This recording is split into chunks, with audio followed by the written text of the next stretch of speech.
A so-called prosperity gospel pastor has been indicted for not only scamming the people who follow him, but also alleged massive tax fraud and other scams related to him and his preaching.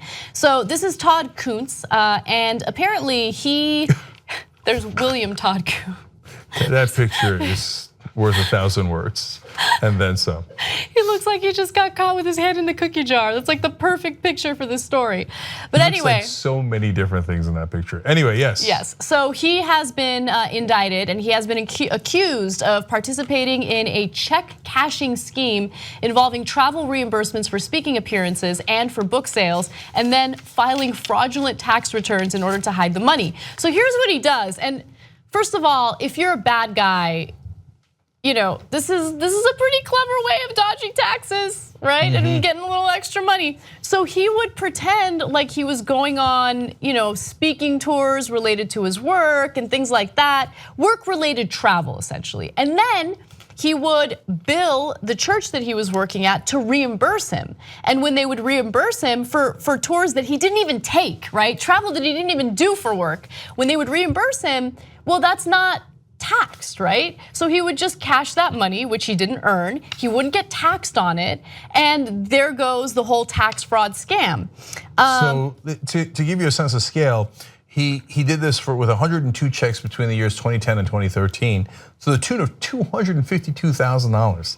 And then the next year in 2014, he did it for 32 checks for $105,500. So this is a lot of money we're talking about.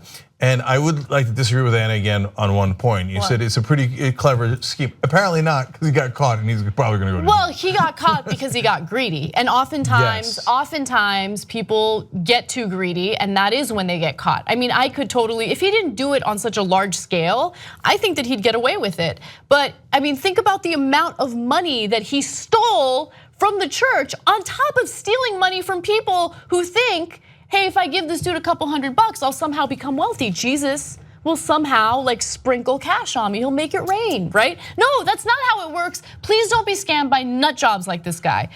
His whole existence is a scam, but it wasn't enough.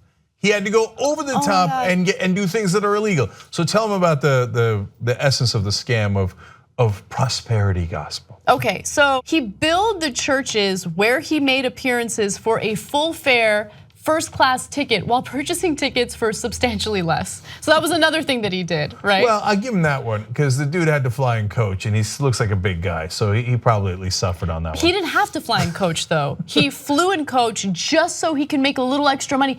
By the way, I'm about to tell you like how much wealth he has in just a second. By the way, he promised untold wealth for his followers for the price of a $273 donation, calling it a recovery seed. Okay, so that's my favorite part of the story. That's the part that's not illegal. That's perfectly fine. That's the prosperity gospel. A lot of preachers, white and black, are doing it all across the country and demanding tons of money from people. And they say, you give me $273 million, I give you a miracle, kind of. It's coming later, and they specifically say, you give us money now, you will get more money later.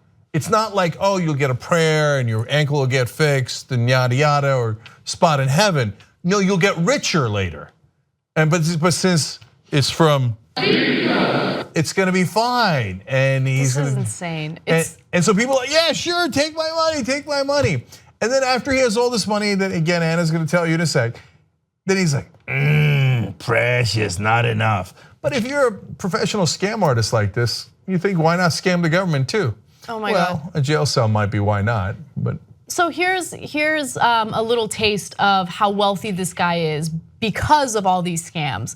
So his church even paid for his condo, which is worth $1.5 million, okay?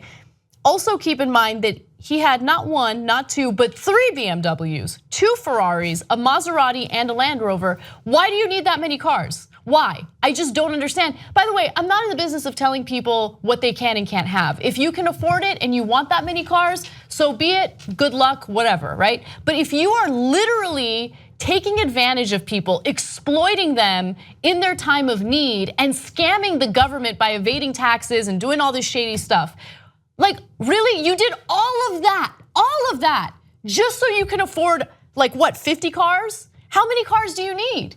I just don't understand. By the way, like one BMW is enough, one Maserati is enough, one Land Rover is enough, but this dude, it's just not enough. He's so freaking greedy that it's never enough. It's like the donor class. I've got $40 billion, but I want another $1 billion tax break.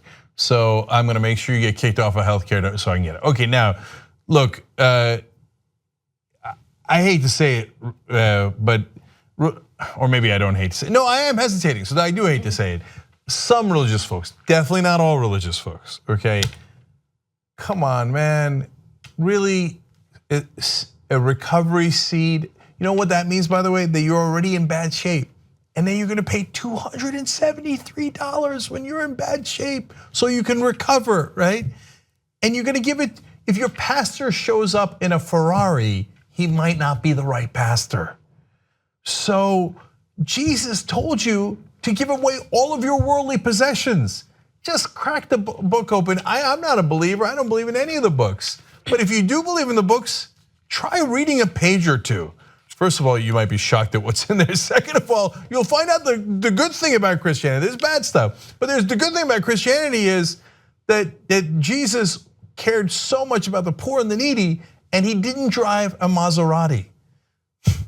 How gullible are you? Stop giving this money to these scam artists. Membership helps fund the Young Turks.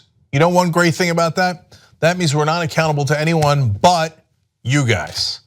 That's why we're strong together, because we built this show around you. Come build it even bigger and better at tytnetwork.com/join.